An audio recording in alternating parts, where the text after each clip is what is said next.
紹呢個湯水，就係哮喘嘅都啱飲，尤其是咧天氣潮濕。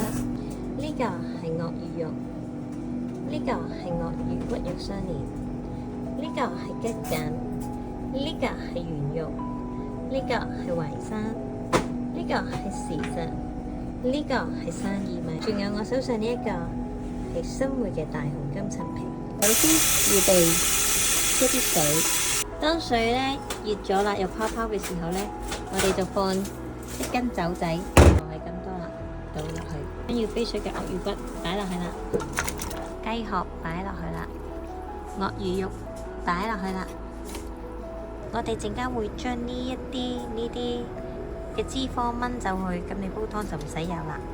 好啦，係拎咗出嚟之後咧，我哋就啤水清洗一下，將啲水污糟掉咗去掉。好啦，我哋開咗盆水，咁啊將呢啲材料倒晒去，雞蛋洗乾淨倒落去，洗乾淨嘅陳皮。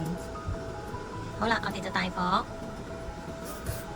冚蓋，大火滾咗之後轉中火煲個半鐘就得啦。